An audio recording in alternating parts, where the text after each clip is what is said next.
Hey everyone, welcome to Start Your Dungeons. I'm Adam, I'm Bryce. and today we're going to be talking about the City of Mist starter box from Son of Oak Studios. So, just right out of the gate, what is this game? So, City of Mist is a game that is based on the Powered by the Apocalypse system. For those who don't know what that is, it's a system that originated with the Apocalypse World game, and it's kind of grown into its own sort of like system that people can use. And City of Mist is one of those, and the way it kind of describes itself best is with its tagline: "Ordinary people with legendary powers." So the idea is that there is this city that is located in this mist or this miasma that kind of hides things that aren't normal or part of our reality, and then you as characters are all, we'll call you heroes. Some of you aren't necessarily nice guys in most cases, Definitely but gray yes, morally. gray a little bit area, but it's all about you and your group. Realizing that you have these two different sides of you: your logos, which is your human side, and your mythos, which is your legendary side. So we'll talk a little bit about once we get into a little bit of the components, but it's a very neo noir kind of superhero, but I don't want to say that and everyone assume these are people running around as like vigilantes. They're kind of, it's different from that. It's, I mean, really, it is a noir game. Mm-hmm. Very much detective agency, urban fantasy Yeah, with magic. absolutely. So what comes in the box? So a lot. I will say that first off, I actually want to say how much this costs. This is only $35. That's a really great It's a really price. good price. Um, and then we've got two booklets to start out with. You have a players and the masters of ceremonies, which is their game master name for their game master. Included in this is everything on kind of the rules of how to play. Something I really like later on that we'll talk about is kind of how it goes through teaching you how to play the game, and in between the two. Included in this is also rules on how to run through the campaign as a master of ceremonies, and then also a case for y'all called Shark Tank that lets you kind of go through a couple of different scenarios. You have 5 different character sheets here. I'm going to pull one up and show it. So first off, they're really nice quality. They're like posters kind of. But on the back, every character has all the basic game rules up here and then all of their tags. And the way that City of Mist kind of works is you have all these different tags that you can basically implement when you roll dice. It's a very story driven way of looking at things. And then depending on how you use those tags and which actions you take, for any of those who know the Power by the Apocalypse system, usually you have a couple of different, like 8 different moves you can make, similar kind of in that style here, but instead of having stats, you're using these story tags to kind of figure everything out. Another big thing about these are dry erase. 2 dice. These are D12s, but they're actually D6s, which is kind of an interesting little thing with the little logos and mythos symbols on for the 6. You've got 2 maps that you can use for encounters with the shark heist, a bunch of player tokens and enemy tokens, and then also dry erase tags, which we'll go into in a little bit when we get into game rules, and they kind of help you track different statuses and things. So all of that, which is a lot in one box. What do you think about the quality? Yeah, for $35 you get high quality. I mean, a lot of this stuff I would assumed was paper when I opened it, and I remember letting you know as soon as I opened it, like, man, this box was nice. Like it was like these are all, again, you can mark on them. You can erase them. You've got the tokens. The tokens. I'm pretty surprised about because that's becoming like a lot of game companies aren't doing that anymore. Right. With that quality of cardboard. Yeah, and so nice quality tokens they have on the front side. You can see the different characters on the back side. They actually have their names on the back, so you can recognize who's who. And then again, like these are just high quality printings, and like I really like the whole fact that for these sheets they're endlessly reusable as long as you don't mark on them with permanent marker. Right. If you're just using the dry erase or wet erase ones on here and then wiping them off, I mean, these can be used indefinitely, which I think is a really cool thing that maybe a lot of other companies could really, because again, at $35, I paid $15 extra, and I feel like I got a lot of quality out of this. Yeah. We've talked about like the Dungeons and Dragons 5e star sets and then the Pathfinder one, and I feel like this fits a middle ground between those two of like quality. Yeah. How easy is it to get into this game?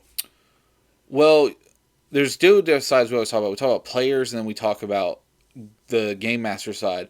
So I ran this for you guys. It Hmm. was you and two other people. What did you think as a player? How hard was it to get into this? I thought it was super easy, but it was also because you were doing a really great job of explaining it to us. Okay. I think that if we had just kind of come into this and didn't have a whole lot of guidance, we probably would have struggled because it's Yeah. it's so narrative driven, but it doesn't look like it's narrative driven. That Yeah. I think we would have struggled, but I think all three of us jumped in really easily. Yeah, I think we played three characters. You played Lily, and then the two others played Baku and Job. And Job was kind of the guy who played Job was the only one who kind of struggled a little bit of kind Yeah. of like finance. But when we were in like combat, like Baku was like, "I've got these 8 tags I'm adding to this roll," and I'm like, Hmm. "Okay, just smack the crap out of stuff." Like, it's a very yeah. I think at first when you look at it, it's so different because this game has no stats.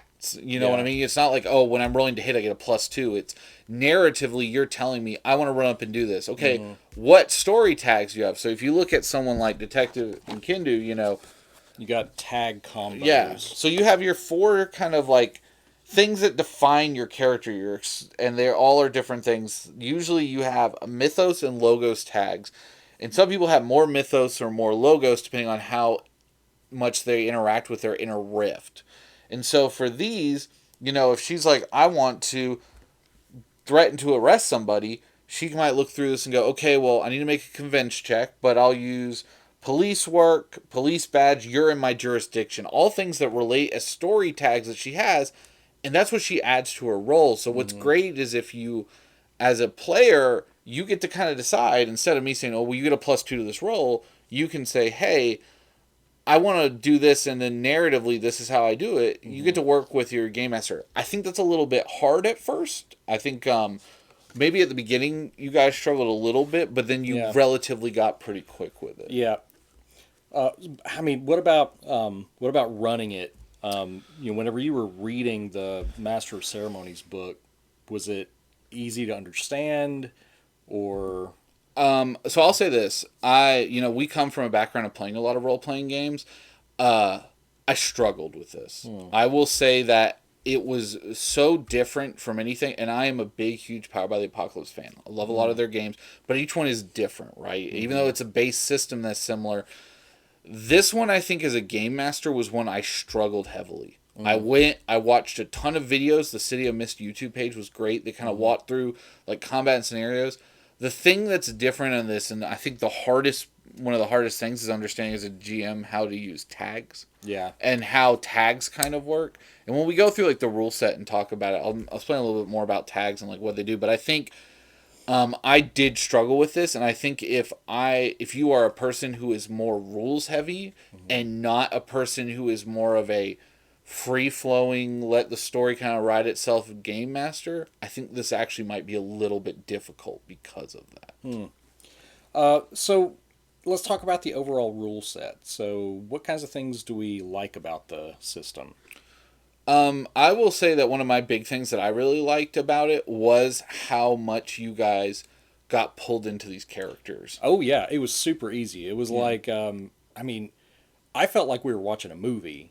It was so it was just so vivid. Yeah. Everything about it was, it just pulls you in. It's so story heavy. Like we Hmm. keep saying, it's not about like I'm looking at my strength stat, I'm looking at my dexterity. Like I'm giving you opportunities, and that's another thing as a game master. You are really having that tug of war with the players, and I Hmm. think that's something that really shines. And like you said, it feels like I feel like if I played this as a campaign, you could do it almost like a TV series, Yeah, almost sort of yeah. style to it.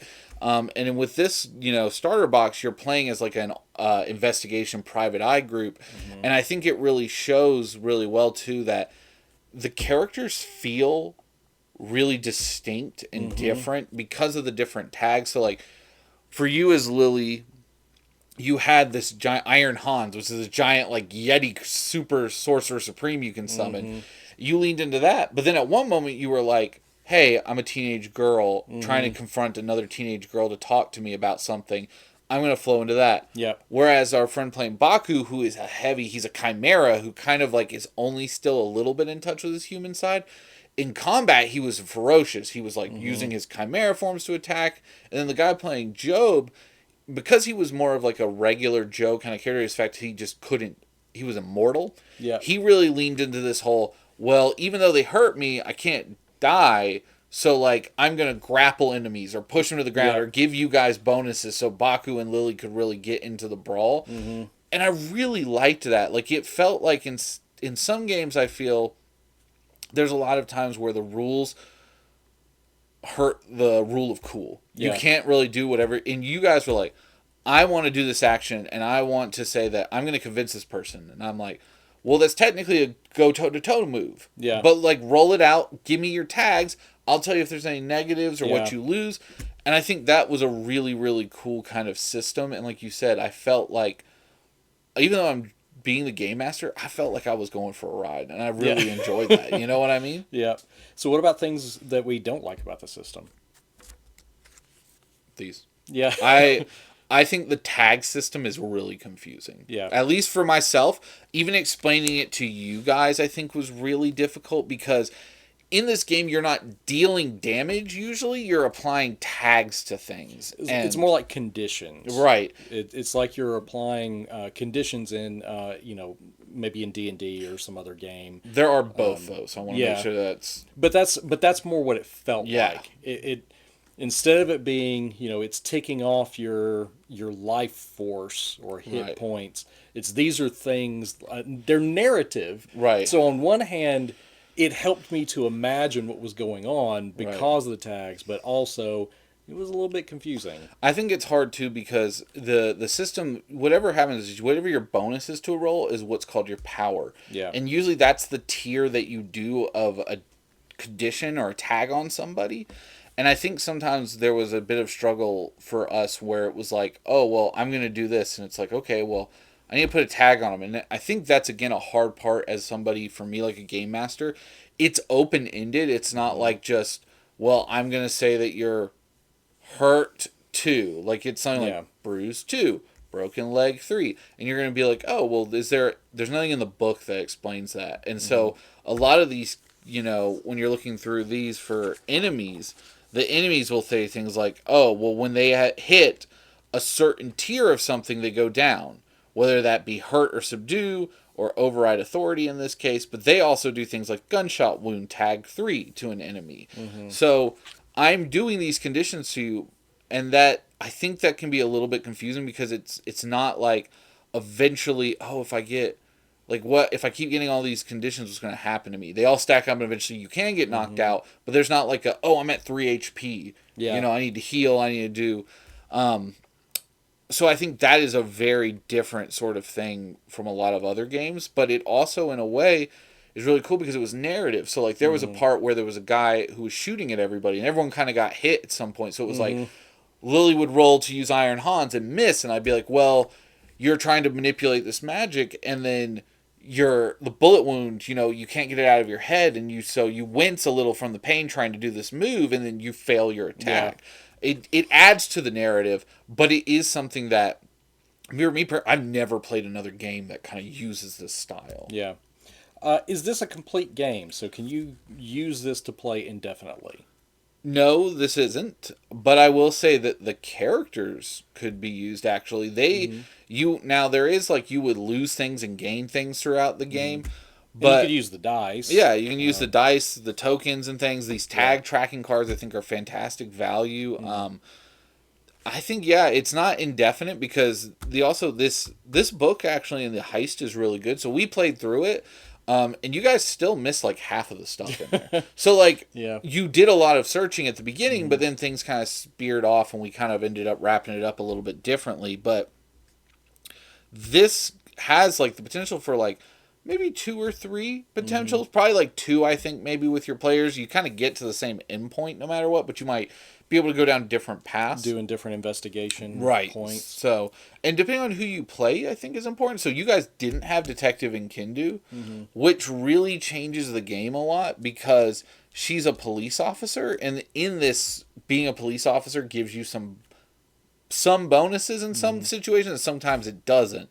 So I actually really like that you guys kind of built around, like, Job is the local priest, so he used that to kind of like get his way in of like, oh well, let me say Yeah. my last rites, things like that. Yeah. So what would you need to keep playing this game? So to keep playing, there's both a player's book, which goes through everything of how to kind of build your own characters, and then there's another book that's like their game master book. I think it's called their Master of Ceremonies book, and those are the two books that they make right now, pretty much, that you can use, and you would need those. But once you get those, that really opens up a lot of this. Do they have adventure books? I did not see any. Okay. I think there was like one or two that you could purchase really from their website, but I was genuinely surprised. It seems to me, honestly, like this game actually maybe doesn't work for my own personal sake. I don't think I would want written adventures for this. I think it would Because actually it's more freeform. yeah, it's more Yeah, free yeah, form. yeah. So it That's actually, true. I think, is maybe a little bit of a setting book is good for this, and then using that to kind of build your own, like, I don't know. To me, it felt like more of an adult Saturday morning cartoon almost Yeah. feel to it. It's more organic. Right. Give it an adventure seed, and then it grows from Yeah. there. So who is this box for? Well, if you want to get into City of Mist, I mean, I think this is the box to do it. I think really, with all the stuff you get, and if you want to keep playing, it's a great value in terms of all the stuff you get. Yeah, for And- 35. That's pretty good. In terms of people who are new to role playing games, I might skip this as your first. Yeah. I think it can be maybe a little bit daunting because it's so freeform. Yeah. That somebody who wants a little bit of a tighter rule set to kind of help them learn, this might be a little difficult. But if you're more of an experienced role playing game player, I mean, if you really love narrative driven, this is for you. I think that's really the big key to draw from this is like this setting is really cool, but also like the setting doesn't really matter. If in some ways, because really this book is so open-ended. Like, if you go to their YouTube page, they're like, do you want to play Kratos from God of War? Here's how you do it. And like, do you want to play this character from anime? Here's how you do it. It felt very much like Fabula Ultima, how we talked about it was easy to build kind of characters in that. It felt like that, but its own little twist on it. Yeah. So, from this set, would you keep playing? Would you try the game, in terms of, expanding? I don't know if I want to, honestly. So, full disclosure, before we sat down and played this, I read through the rules and I told Adam, I don't think I'm excited to actually run this. It was not something that pulled me. I think it's just my own personal thing with a lot of Power by the Apocalypse systems. I'm such a big fan of Monster of the Week, and I say that all the time, and at some point we'll review it. It is something where it's a little bit different. Yeah. I think as a player, I would really like to play this. I don't know if I really want to be the master of ceremonies for this as much. But it's because I want to try this a little bit more side of it. I really liked the setting. I thought it was so unique from what we usually play. It's not fantasy. It's not sci-fi. It kind of fits. And it's not superhero, which is what I thought it was when I looked at it. Yeah, and I got kind of like a Sin City feel to it. Yes, absolutely. Like, with magic. Right. If you want Sin City with magic, I think you're hitting a type of game that you've never really played before. So It felt like, in a weird way, this might be the best way I can describe it. Do you remember Batman and the Outsiders? yeah, Yes. yeah. It's like that to pull like a comic pull for it. It feels Yeah. like Gotham, where it's like there are people, some with power, some without, and Yeah. you're kind of like street level people trying to take care of things. And I won't say heroes because like some of them are heroes, but like They're also kind of scummy. Yeah, like some of them, yeah. But it does have that feel that if you want, like this whole adventure is about like extortion and people like a gang takes over and kind of controls the area and you're trying to sort it out and then you realize some of them actually might be more than just normal humans. So it adds a little bit of flair to that neo like noir setting kind of that I think is kind of growing as a setting for a lot of role playing games, but Yeah. this one adds its own twist on it of adding that heavy like magic sort of setting. So for me, I mean, I'm kind of like I think I'm in the same position. I don't know if I'm going to buy the core books or Right. or keep expanding, but this was really fun to visit. I think this box is worth it. Right. Just having this box and running this box was worth the entertainment for Oh us. yeah. I actually think it would be fun to run it again. And play with some different characters. Maybe Yeah. this time I play in it and trying to see. But yeah, I do see that there is a lot of value in this box, and I think again, if you're really looking for story driven gameplay and not so much of a bunch of charts and numbers, Yeah. this is for you. Especially if you like the setting, but again, the setting almost doesn't matter because you could really just take everything that's here and rewrite it as something else. Yeah, you can run it It anywhere. could be a fantasy city. It could be, set in the future. It's very open ended with that, and I actually really like that. And again, I don't want to sound like negative on it because I don't want to think I'm negative on it. It's just I don't know if it's a system I really want to build on and expand on. But this box alone was like, man, even if we only played this once, it was a blast. Yeah, and I think that's something to remember about starter boxes. And Right. for us, since we play a lot of starter boxes, Right. we're not always going to buy the core set. We're not Yeah. always going to develop a campaign off of something. We enjoy starter boxes. Plus, too, like 2 or 3 years later, your friends change, the people you hang out with change. Yeah. You can always pop it back out and change it up. Yep, because I mean, I'm going to forget all the stuff that happened in the adventure and we'll run it again. Oh yeah, But yeah, I think that about does it. I think yeah, I mean for me this is a solid buy. yeah. I This was definitely would say that. I think this is well worth the money. I loved that we played this game. Right. So It's been on my list yeah. for a long time. Of like, oh, it's always been in the background. And when I picked it up, I was so excited. Again, like I said, I went kind of negative and was like, I don't really get this system as much as I thought I would. But then after playing it, and I was like, I might have stumbled a few rules every day, but like, it was still so much fun. Yeah. So, Well, if you've played City of Mist and have opinions, put them down in the comments below and see you next time. y'all take care. Bye.